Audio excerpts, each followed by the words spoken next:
आत्मा हमारी आत्मा में गवाही देता है कि हम तो परमेश्वर की संतान हैं। अब यहां अपने आप में इस तरह से पवित्र आत्मा के लिए उपयोग किया गया है जो गड़बड़ी लाता है। बहुत से लोग कहते हैं आत्मा कोई सामर्थ है, व्यक्ति नहीं है। जानते हैं ये सब आप और मैं जानते हैं कि बाइबल स्पष्ट रीति से सिखाती है कि पवित्र आत्मा जो त्रिएकता का एक व्यक्ति है। ठीक है, तो मैं इस बात पर जोर देना चाहता हूं कि किंग जेम्स वर्जन इसके बारे में इटसेल्फ कहता है। नए अनुवादों में यहां पर सुधार लाया गया और कहा गया है कि हिमसेल्फ, आत्मा खुद ही हमारे आत्मा में गवाही देता है। यहां पर इस गड़बड़ी को दूर करना चाहा पवित्र आत्मा के व्यक्ति होने के बारे में। ठीक है, चलिए इस वचन को देखते हैं। यह गवाही कैसे होती है? आत्मा स्वयं ही हमारी आत्मा में गवाही देता है कि हम परमेश्वर की संतान है। ये गवाही कैसे होती है? अब जैसे ही हम पवित्र आत्मा की अगुवाई के बारे में कहते हैं या पवित्र आत्मा की गवाही, तो ये तुरंत ही हमारी अगुवाई करती है, गड़बड़ी में लाती है, खास करके हम जैसे विश्वासी लोगों के समूह में। जानते हैं, जैसे लोग तुरंत कहते हैं, जैसे मैंने कहा, जो परमेश्वर की आत्मा की अगुवाई में चलते हैं वो परमेश्वर के पुत्र है। वो कहते हैं, देखिए जैसे वो कहते हैं, तुरंत ही ऐसे मसीह समूह में लोग होते हैं, मसीह समाज में ऐसे कुछ समूह के लोग होते हैं, वो देखकर कहते हैं वो ये परमेश्वर की आत्मा की अगुवाई में चलते हैं, मतलब सपने दर्शन देखते हैं, भविष्यवाणी, स्वर्गदूत से मुलाकात, स्वर्ग में जाना और परमेश्वर आपसे बातें करते, आवाज सुनते हैं। इस तरह की बातें वो तुरंत ही सोचते हैं। और इसलिए मैंने आपके सामने स्पष्ट बताया कि ये ऐसी बातें हैं जो कुछ लोगों के साथ में कभी कभी होती है, सभी के साथ नहीं होती। हम कह रहे हैं कि कैसे परमेश्वर की आत्मा सभी की अगुवाई हमेशा करती है। ठीक है, चलिए यहां पर कुछ गड़बड़ी के बारे में देखते हैं, क्योंकि यहां पर हम देखते हैं, कहते हैं कि भीतरी गवाही है और आत्मा हमारी आत्मा के साथ में गवाही देता है। तुरंत ही ये भी गड़बड़ी में लेकर आता है, क्योंकि मैं ऐसे लोगों को जानता हूं जो मेरे पास में आए और उन्होंने इस तरह से इसे लिया कि वो सोचते हैं कि परमेश्वर सुनने वाली आवाज में उनसे बातें करेगा। मैंने एक कहानी सुनी, एक स्त्री को मेंटल हॉस्पिटल से उस समय के महान प्रचारक के पास लाया गया। उसे हॉस्पिटल से निकाला गया कि सभा में जाकर उसके लिए प्रार्थना की जाए, और वो एक अच्छे आत्मिक चर्च की थी और वो मेंटल हॉस्पिटल में पहुंच गई। तो प्रचारक वहां सभा के अंत में उनके लिए प्रार्थना करने वाले थे, उन पर हाथ रखने वाले थे, और पवित्र आत्मा ने उन्हें ये दिखाया कि इन पर हाथ रखकर प्रार्थना मत करना, पहले इससे बातें करना, क्योंकि इनकी समस्या है, ये परमेश्वर की आवाज सुनना चाहती है और इसी के पीछे भाग रही है। इसके लिए उपवास करती है और जानते हैं इसे ढूंढ रही है, हर जगह जा रही कि ये इस तरह के अनुभव को पाए, लेकिन अभी शैतान इसे इस तरह के सारे अनुभव दे रहा है। ये आवाजें सुन रही हैं, इसलिए मेंटल हॉस्पिटल में है। देखिए, जब आप इन बातों को ढूंढते हुए भागते रहते हैं तो यहां पर कुछ गलत होता है, और शैतान जानता है कि आप क्या ढूंढ रहे हैं और वो अपनी तरफ से आपको वो देने की कोशिश करता है। ओ, तुम्हें आवाज सुननी है, मैं सुनाता हूं, मैं तुम्हें कुछ आवाज देता हूं, और आप वहां पर आवाज सुनने लगते हैं। इस तरह वो मेंटल हॉस्पिटल में चली गई। तो इस भाई ने उनसे कहा कि यह आपकी समस्या है, क्या आप पश्चाताप करेंगी और इसे करना बंद करेंगी?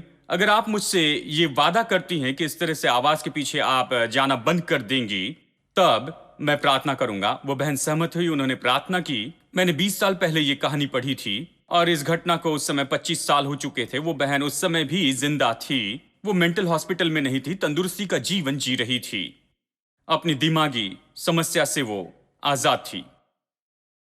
अब ये तो केवल एक केस है, लेकिन ऐसे बहुत से विश्वासी लोग हैं जिन्हें सच में मेंटल हॉस्पिटल में रहना चाहिए, लेकिन लोगों ने दया करके उन्हें घर में ही रखा। शायद आप मेरी बात समझ रहे हैं। वो खुद को इतना बेवकूफ बनाते जाते हैं, उनके इस तरह की आत्मिकता के कारण, जानते हैं, वो बहुत ही तीव्र हो जाते हैं और रास्ते से मानो भटक जाते हैं, और वो देखते रहते हैं कि उनके साथ में इस तरह की बात होती जाए। वो सच में पागल हो जाते हैं, इसके पीछे दीवाने होते हैं। लेकिन हमारे देश में हम उन्हें भेजते नहीं हैं, इतनी जल्दी से हम उन्हें साथ में रखते हैं, व्यवहार करते हैं और उन्हें सहते जाते हैं, तो हमारा घर ही पागल खाने जैसे हो जाता है। बहुत से विश्वासी ऐसे हैं, मैं ऐसे बहुत से लोगों से मिला हूं, वो इसके पीछे मानो पागल होते हैं। लेकिन बात तो ये है, जब हम ये कहते हैं कि पवित्र आत्मा हमारी आत्मा के साथ गवाही देता है, हमारी आत्मा में बातें करता है। इसका कोई संबंध नहीं कि परमेश्वर आपसे ऐसी बातें करे जिसे आप कानों से सुन सके। सामान्य रूप में परमेश्वर का तरीका ये नहीं कि आपसे बातें करे, क्योंकि यदि वो स्वर्ग से इस तरह से कहेगा, सैम तुम मेरे पुत्र हो, तो यहां से न्यूयॉर्क तक उसे सुना जा सकता है और सब कुछ हिल जाएगा और कुछ बिल्डिंग तो गिर जाएगी यदि वो मुंह खोलकर इस तरह से कहे और इस तरह से कुछ कहने लगे, जानते हैं। और वो कभी ऐसे नहीं करेगा। यदि उसे मुझसे बातें करनी है तो वो मुझसे बातें करेगा, मेरे भीतर में मुझसे बात करेगा। इसलिए हम यहाँ पर मसीह लोगों में इसके लिए बहुत ही अलग तरह के शब्द का उपयोग करते हैं वचन 16 में कि आत्मा हमारी आत्मा के साथ में गवाही देता है। इसके लिए हम कहते हैं ये तो भीतरी गवाही है। भीतरी गवाही सब स्पष्ट करती है। ये ऐसी कोई बात नहीं जो बाहर हो रही है, तो ऐसी बात है जो कि भीतर में हो रही है। ये भीतरी गवाही है। भीतर में, मेरे अंदर में एक आवाज है। मैं अपने भीतर में कुछ सुन सकता हूं, अपनी आत्मा में मैं कुछ सुन सकता हूं। इसका यही तो अर्थ होता है। तो हमें इन सारी बातों के बारे में सावधान रहना है। देखिए, जब आप सच में परमेश्वर की आत्मा की अगुवाई में चलते हैं, जब आपके अंदर में ये गवाही होती है, तो पागल नहीं होते। अगर आप पागल होते हैं तो ये बताता है कुछ गलत है। जब सच में आपके भीतर में गवाह होती है और आप परमेश्वर की आत्मा की अगुवाई में चलते हैं, तो पागल लोग भी ठीक हो जाते हैं। हेलो। ये पागल व्यक्ति को बुद्धिमान बनाएगा। क्यों? ये पागलपन में नहीं ले जाएगा, ये तो बुद्धिमत्ता में लाएगा। क्यों? कल्पना कीजिए, अगर कोई पागल हो गया है, केवल डरता है, पूरी असुरक्षितता में है, वो इससे और उससे डरते चले जाता है, और पवित्र आत्मा भीतरी गवाही देता है कि चिंता मत करो। पवित्र आत्मा उससे बातें करता है भीतर से, और ये तो सच्ची बात होती है, और वो उससे कहता है चिंता ना करो, परमेश्वर तुम्हें न छोड़ेगा न कभी त्यागेगा। मैं तुम्हारे संग हूं, तुम्हें कभी नहीं छोड़ूंगा, मैं तुम्हारे लिए अद्भुत काम करूंगा, चिंता न करो। जब भीतर में हम ऐसा कुछ सुनते हैं तो उस आदमी का मन साफ हो जाएगा। मैं बताता हूं, वो फिर पागल नहीं रहेगा, वो सयाना व्यक्ति हो जाएगा। यानी ये बात आत्मिकता की ओर नहीं लेकर आता है। ये सारी बातें, ये सब गलत मार्ग में लेकर जाना, ये आत्मिकता की ओर नहीं लेकर जाता है, लेकर आता है पागलपन में लाता है। और इसलिए हमें अपने आप को इन बातों से सुधारते जाना है। लेकिन बात तो ये है, सामान्य रूप में मसीह लोगों में किसी तरह से उन्होंने अनुभव किया या सोचा है कि ये कुछ तो भी बहुत ही बड़ा है परमेश्वर के वचन से। यही समस्या है, बुनियादी समस्या है यहां मसीही लोगों के कुछ समूह में। हम यहां पर बहुत ज्यादा जोर देते हैं अनुभवों पर, अनुभवों से ज्यादा प्यार करते हैं परमेश्वर के वचन के सत्य से बढ़कर।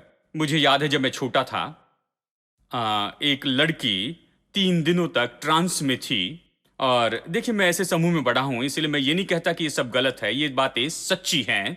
वो लड़की बस लेटी थी, लेकिन वो वहां पर नहीं थी। डॉक्टर ने आकर जांचा, कहा कि सब कुछ ठीक है, लेकिन ये बस यहां पर लेटी है और किसी बात को प्रत्युत्तर नहीं दे रही थी। 3 दिनों के बाद उठ खड़ी हुई और पूछा क्या हुआ, तो उसने कहा मैं स्वर्ग में गई, मैंने जिब्राइल को देखा, मैंने मिकाएल को देखा, और इसे और ये सब कुछ देखा।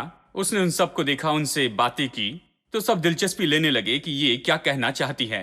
तो चर्च में उसने आकर गवाही दी, उसने अपने अनुभव को बताया। और उन 3 दिनों तक हम वहां पर उसके घर में जाते थे, प्रार्थना करते थे, उसे वहां पर लेटा हुआ देखा करते थे। हम जानते थे कि ये सच्चा है। लोग वहां पर आ रहे थे और उसे वहां पर देख रहे थे, बड़ी भीड़ आ रही थी। और ये तो सच में एक असली बात थी जो वहां पर हुई थी, मैं बता सकता हूं। और जब उसने पहली बार बताया कि स्वर्ग में क्या हुआ, तो ये सच में बहुत ही अद्भुत बात थी, क्योंकि हम बता सकते थे उस स्वर्ग में जाकर वापस आई है। उसने कुछ अद्भुत बातें बताई, लेकिन फिर लोग चाहते थे कि इसे और ज्यादा सुने। तो अगले रविवार लोगों ने पास्टर से कहा, आप हमेशा बाइबल में से प्रचार करते हैं, आप बाइबल प्रचार कर रहे हैं, चलिए अनुभवों को सुनते हैं। ये लड़की खुद जाकर स्वर्ग में वो सब कुछ देख चुकी है। क्या महत्वपूर्ण है, खुद देखना या फिर केवल बाइबल? आप बाइबल से प्रचार करते हैं, लेकिन इसने तो खुद व्यक्तिगत रूप में देखा, तो इससे सुनते हैं। तो इस तरह 2-3 हफ्ते बीत गए, जहां ये बहन मुख्य वक्ता रही रविवार सुबह। फिर मैंने देखा लगभग तीसरे हफ्ते के बाद में वो उसमें बहुत कुछ जोड़ने लग गई, और जानते हैं वो उसमें जोड़ने लगी। और मैं बता सकता था वहां पर वो स्थानिक सिद्धांतों को जोड़ने लग गई थी, कुछ खास लोकल बातें जिसे हम हमेशा सुनते रहे हैं। और कहा स्वर्गदूत ने ये कहा है या यीशु ने ये कहा, इस तरह से कुछ कहा, और हमें उस पर विश्वास करना पड़ा क्योंकि यीशु ने उससे कहा था जब वो स्वर्ग में गई थी, उसने बातें की थी। और मैं उस कम उम्र में भी इस तरह से बता सकता था कि ये ऐसी कुछ बात है जो गलत दिशा में जा रही है। वो उसमें जोड़ रही थी, लेकिन बाद में जानते हैं, मैं अभी बाइबल सिखा रहा हूं, मैं समझता हूं कि ऐसा क्यों हुआ। क्योंकि इन सारे वरदान में जब वरदानों की बात आती है, चाहे भविष्यवाणी हो या किसी तरह के वरदान की बात आती है जहां अलौकिक बात जुड़ी है, दो बातें जुड़ी है और एक है अलौकिक भाग और दूसरा है मनुष्य का भाग। देखिए, कोई भविष्यवाणी करता है तो परमेश्वर भविष्यवाणी नहीं करता, वो एक व्यक्ति का उपयोग करता है कि वो भविष्यवाणी बताए जो मनुष्य के मुंह से आती है। उससे अपने मुंह को खोलकर भविष्यवाणी को कहना है, ठीक है।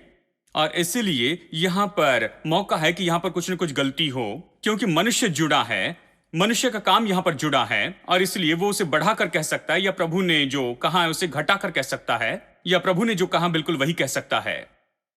तो इसलिए कहा गया जब कोई भविष्यवाणी करता है तो फिर दूसरे, देखिए बहुत से लोगों को यह वचन पता ही नहीं है। जब कोई भविष्यवाणी करता है तो दूसरे उसे परखे। परखे, पहला कुरिन्थियों 14 में कहता है कि दूसरे इससे परखे। मेरे दोस्त एक चर्च में पास्टर बने और वहां पर उस छोटे चर्च में दो बहनें हमेशा भविष्यवाणी करती थी, और उन्हीं के कारण यह चर्च छोटा था, क्योंकि वो जो भी प्रचारक वहां पर आता, अगर उन्हें पसंद नहीं आता, वो उसके विरुद्ध में भविष्यवाणी करते और उन्हें जाना पड़ता था। तो ये वहां पर गए और ये बाइबल को अच्छे से जानते थे। तो उन्होंने देखा कि ये बहनें हमेशा भविष्यवाणी कर रही हैं और उस पर कुछ युक्ति करने की कोशिश करती हैं। तो उन्होंने कहा ठीक है, मैं भविष्यवाणी पर विश्वास करता हूं, आप भविष्यवाणी कर सकते हैं और ये ठीक है, लेकिन बाइबल के तरीके से इसे करेंगे। बाइबल कहती भविष्यवाणी को अनदेखा ना करो, तो हम इसे अनदेखा नहीं करेंगे, आप भविष्यवाणी कीजिए, लेकिन मैं वो और भी करूंगा जो बाइबल कहती है। जब आप भविष्यवाणी करेंगे तो मैं परखूंगा, और चर्च के प्राचीन लोग इससे परखेंगे, और फिर आपकी भविष्यवाणी के बाद में मैं आपको बताऊंगा ये परमेश्वर से है या नहीं। उस रविवार से उन्होंने भविष्यवाणी करना ही बंद कर दिया। मैं आपसे ये कहूं, अगर ये परमेश्वर की ओर से है तो क्यों ना भविष्यवाणी करे। ये व्यक्ति तो यहां पर इस भविष्यवाणी के लिए खुला है, वो इसे परखना चाहता है, लेकिन कोई इसे परखना नहीं चाहता है। मैंने एक भाई से कहा, एक भविष्यवाणी करे और दूसरा परखे, तो उन्होंने कहा कैसे, जो प्रभु ने कहा उसे परख सकते हैं। परखना नहीं चाहिए, बस उसे ले लेना चाहिए जो कहते हैं। नहीं, बाइबल ये नहीं कहती है। देखिए इन दिनों में क्या होता है, एक भविष्यवाणी करता है और सभी लोग अपने मुंह को खोलकर देखकर कहते हैं आ, और उसे निगल लेते हैं। यही तो होता है। जबकि बाइबल कहती है एक भविष्यवाणी करे और दूसरे उसे परखे। क्यों भविष्यवाणी को परखे, जबकि ये परमेश्वर का वरदान है जो मनुष्य के द्वारा दिया गया, और ये सब तो हमें क्यों उसे परखना होगा जो कुछ भी परमेश्वर ने कहा है, क्योंकि ये तो मनुष्य के माध्यम से दी गई है। मनुष्य का माध्यम उपयोग हुआ और यहीं पर कुछ गलत हो सकता है। परमेश्वर में कुछ गलत नहीं होता है, लेकिन मनुष्य में कुछ गलत हो सकता है। यही समस्या है। परखने में कुछ भी गलत नहीं है। हमें सबको परखना होगा, हमें हर बात को परखना होगा, सारी चीजों को परखना होगा कि ये सही है या गलत है। हमें समझना होगा ये सही है या गलत है। जब आप नहीं समझते हैं, यहीं पर समस्या है। और अगर हम चुनाव करते हैं कि हम इन सारी बातों को नहीं परखेंगे, बस उसमें आगे बढ़ते जाएंगे, तो आप पाएंगे एक दिन आप गलत जगह पर आ गए हैं। आपको परखने के लिए कहा गया है, जब भी आप कुछ सुनते हैं तो निश्चित परख ले कि ये सही है या गलत है। लेकिन हम अनुभवों पर ज्यादा जोर देते हैं। मुझे याद है एक कन्वेंशन में, उन दिनों में जब मैं लगभग केवल 12 या 13 साल का था, लेकिन मुझे लगता है कि उन दिनों में मैं सच में बुद्धिमान था। यहां तक कि मैं बता सकता था कि यहां पर कुछ न कुछ गड़बड़ी है। मैं ये नहीं बता सकता था कि क्या गलत हुआ है, बाइबल से ये नहीं बता सकता था कि क्या हुआ। मैं बता सकता था इसमें कोई मतलब नहीं है। देखिए कन्वेंशन, ये तो बहुत ही अजीब घटनाएं थी। पूरे दिन का कन्वेंशन, हर जगह से लोग आते थे। लगभग 1000 लोग या 1500 लोग वहां पर कन्वेंशन में आते, और वहां पर लोकल लोग और बाहर गांव के भी लोग आते थे। सुबह से शुरू करते, 5 बजे प्रार्थना होती, 7 बजे बाइबल स्टडी होती, 9 बजे सुबह की सभा, 3 बजे फिर से एक और सभा, और शाम को बहुत बड़ी सभा होती थी। और बाइबल स्टडी, वो सबसे अच्छे बाइबल के शिक्षक को बाइबल स्टडी में सिखाने के लिए देते थे सुबह 7 बजे के समय, जहां केवल 30, 40 या 50 लोग होते। वो प्रभु के इस महान दास को प्रचार करने लगाते हैं जब कोई नहीं होता है, क्योंकि वो केवल बाइबल से प्रचार करते हैं। ये क्या कर रहे हैं, बाइबल से सिखा रहे हैं। तो बाइबल की शिक्षा जो है वो सुबह के समय करते हैं जब कोई नहीं आता है। शाम के समय वहां पर कुछ आकर्षक बातें होती हैं, कोई महान मनोरंजन करने वाला होगा कि प्रचार करे। ये पूरी तरह से अलग है। और कुछ महान प्रचारक आते थे, वो आते थे, वो बुलाते थे कश्मीर से कन्याकुमारी, और कुछ केरला से भी आते थे। उन दिनों के महान प्रचारक इन क्षेत्रों से आते थे, और मुझे याद है उनमें से एक अपने साथ लेकर आए थे बदले हुए कोई जादूगर। कुछ हफ्तों पहले उन्होंने यीशु को स्वीकार किया था, तो ये उन्हें अपने साथ में लेकर आए थे, और उन्होंने पास्टर से उनकी पहचान करवा के दी और कहा कि पास्टर इन्हें, आप इन्हें गवाही देने दीजिए, इनके पास बहुत ही अच्छी गवाही है, ये पहले कोई जादूगर थे, ये यहाँ है, इन्हें गवाही देने दीजिए। पास्टर ने कहा ठीक है, और ये भाई बस बताने लगे कि कैसे वो कब्रिस्तान में जाया करते थे, यानी ये और वो किया, जैसे वो यहाँ पर कुछ हिलाते थे, वो 100 मील की दूरी पर कुछ वहां पर हिल जाता।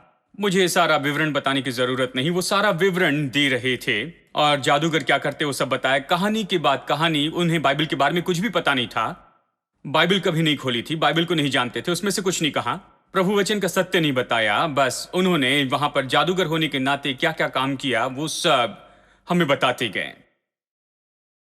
अगले दिन भीड़ दुगनी हो गई। ये दूसरे दिन की शाम की सभा थी, अगले दिन भीड़ दुगनी होगी, विश्वास नहीं करेंगे। और ये सब यहां पर पुरुषवाकम में हुआ था। हाँ, बस केवल 42 साल पहले की बात है।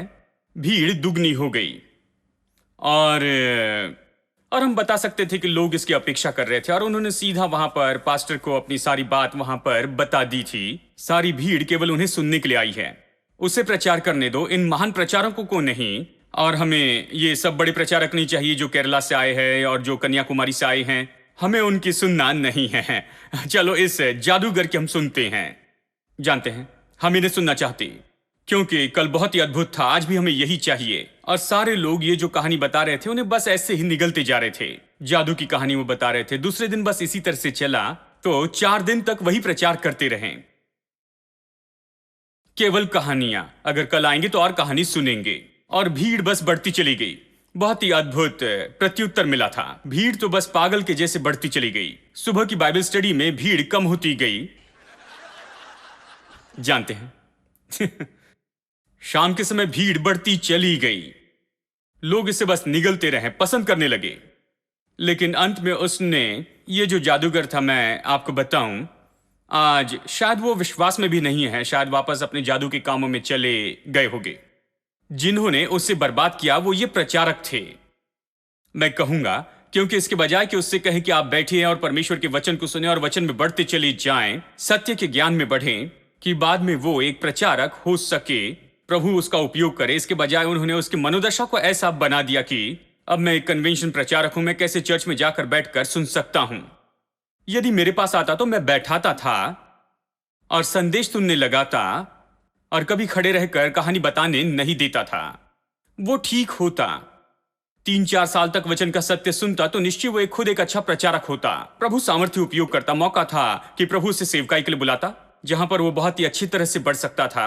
लेकिन प्रचारक ने ऐसा नहीं किया, उसे पुलपिट पर लाया और उसे पूरी तरह से बर्बाद कर दिया, जीवन भर। अब वो कभी कोई संदेश नहीं सुनेगा, वो चर्च में आते हैं केवल बस प्रचार करने के लिए ही। ये विचारधारा थी, और सब खत्म हुआ। वो कभी आत्मिक रीति से नहीं बढ़ सका, क्योंकि जब भी चर्च में आता केवल प्रचार करने आता था, वो केवल यही सुनता था। 12-13 साल की उम्र में मैं उन्हें सुनना नहीं चाहता था, उसमें कुछ नहीं था, बस यही कहानी थी कि कैसे वो कब्रिस्तान में जाता और सारी कब्रें वो खोदता था, और ये सारी बातें। इसके कारण मैं आत्मिक रूप में नहीं बढ़ूंगा। देखिए, लोग इन बातों को नहीं समझे, लोगों ने ऐसी बातों को बहुत ही ज्यादा महत्व दे दिया। अनुभव तो हमेशा परमेश्वर के वचन से ज्यादा महत्वपूर्ण गिना गया। और मैं आपको बताऊं, परमेश्वर का वचन सबसे महत्वपूर्ण है। और हमें तो देखिए, हम तो अनुभवों के विरुद्ध में नहीं हैं, लेकिन हमें अनुभवों को उसकी जगह पर रखना होगा। आमीन। और देखिए, आज भी लोग मुझसे पूछते हैं कि एक जादूगर है जो यीशु को स्वीकार कर चुके हैं, क्या आप चाहते हैं कि हम लेकर आए? मैं कहता मत लाइए। यहां पर आकर प्रचार करने की बात नहीं है। अगर चाहे तो चर्च में वो जरूर आ सकते हैं, लेकिन प्रचार के लिए नहीं, क्योंकि उन्हें और ज्यादा बदलाव की जरूरत है, और ज्यादा बदलते चले जाना है, और परमेश्वर के वचन को सुनकर और ज्यादा बदलते जाना है। और फिर जो हम कर रहे हैं वो भी कर सकते हैं कि खड़े होकर प्रचार करें और यीशु के बारे में बताएं। ठीक है, बात तो यह है। चलिए हम इसे देखते हैं, कैसे परमेश्वर का आत्मा ये भीतरी गवाही देता है, भीतर में गवाही देता है। हमने बेकार की बातों को निकाल दिया है। और ये सब गलत बातों को निकाला। लेकिन ये सच में कैसे सच में होता है, इसमें हम दिलचस्पी लेते हैं। मेरे साथ में निकाले पहला यूहन्ना, मैं सोचता हूं ये बहुत अच्छे से बताता है। वचन 9, जब हम मनुष्यों की गवाही मान लेते हैं तो परमेश्वर की गवाही तो उससे बढ़कर है। अब कितने लोग मनुष्यों की गवाही पर विश्वास करते हैं? मतलब अगर कोई आपसे कहता है तो आप विश्वास करते हैं, ठीक है। हम प्रतिदिन मनुष्य की गवाही पर विश्वास करते चले जाते हैं। हाँ, हम किसी की बात पर विश्वास करते हैं। हम हर समय लोगों पर बड़े अच्छे से विश्वास करते। लोग कहते हैं मैं दोष निकालने वाला हूं, ऐसा नहीं, आप बहुत सी बातों पर विश्वास करते हैं। हाँ, ब्रिज पर से जाते समय उसके नीचे जाकर पहले उसे हिलाकर नहीं देखते कि क्या ये हिल रहा है या नहीं। आप उसके ऊपर से चले जाते हैं, विश्वास करते, ये डटा रहेगा, आप विश्वास करते हैं।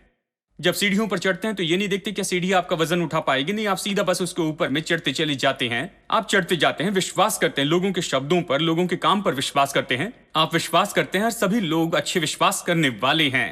वो अविश्वास करते हैं जब परमेश्वर पर विश्वास की बात आती है। Given me eternal life and your word to light my way. You've given me a spirit with new mercies every day. Jesus, you are so good.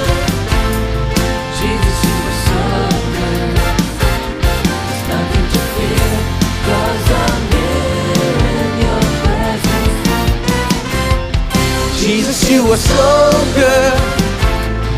Jesus, you are so, so good. And I just want to thank you in every beat. You've given me eternal life. You've given me eternal life. And your word to light my way. You've given me your spirit with new mercies every day. Jesus, you are so good. Jesus, you are so good. There's nothing to fear 'cause I'm here in your presence. Jesus, you are so good. Jesus, you are so, so good. And I just want to thank you in every beat of my heart. You've given me confidence. You've given me a confidence. And my soul is filled with peace. You are my provider. You supply my every need. Jesus, you are so